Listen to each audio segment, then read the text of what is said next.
Skoda has sold nearly 4 million Octavias so far. It's always been a no-nonsense car that offers lots of metal for your money. Now a new third generation Octavia is here. It's even bigger, but also more sophisticated and more expensive. Has Skoda messed with its winning formula?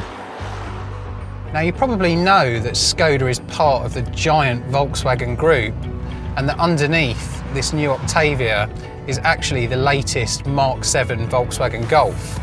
But that's a good thing, as it gives Skoda access to a range of very impressive engines.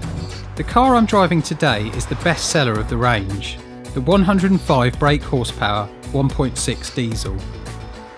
Its exhaust emits just 99 grams of CO2 per kilometre, low enough for free car tax. That's a strong incentive, especially for company car drivers. And on the road, this very efficient engine feels punchy enough to keep pace with traffic. I'd go for the 1.4 petrol instead though. It's more powerful and more refined, and although fuel economy isn't as good, it's £850 cheaper to buy in the first place. Read our guide to choosing between petrol and diesel cars and use our free cost calculator to work out which is best for you.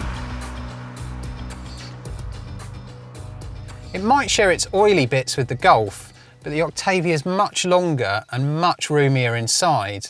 There's plenty of space for adults in the back, and the boot is huge. Its size distances it from Skoda's smaller Rapid hatchback and puts it on par with cars from the next class up, like the BMW 3 Series and Hyundai i40. Build quality wouldn't shame the likes of BMW either. The Octavia is well made and well equipped. Even basic S models get Bluetooth, a DAB radio and a touchscreen media system. There are also loads of features that make this car easy to live with. There's a refrigerated glove box to keep your sandwiches cool. There's an ice scraper here inside the fuel filler, great for winter mornings.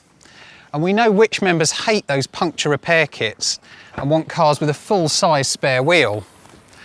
And that's exactly what the Octavia's got. That's all very sensible stuff, but perhaps the most surprising thing about this new Skoda is how good it feels from behind the wheel. It takes corners with an agility that makes the old Octavia feel flat-footed. And ride comfort is pretty good too. It's still no sports car, of course, but this is the first time that a standard diesel Octavia has been fun to drive. We've had hundreds of comments from happy owners of the previous two Octavias in the Which Car survey, the largest of its kind in the UK. Let's pick a couple of comments at random. Solid, reliable and good value for money. Forget the badge, look at the quality. And simply, don't hesitate, buy one. Clearly then, this latest Octavia has a lot to live up to. Time will tell if it can win the hearts of owners like the older cars, but my first impressions are very good. Yes, prices have gone up by about 10%, but it's still about £1,500 less than an equivalent Golf. For a car this spacious and sensible, that's still great value for money. Click here to read our first drive of the Skoda Octavia, or read our full lab test reviews for two of its rivals, the Hyundai i40 and Toyota Avensis.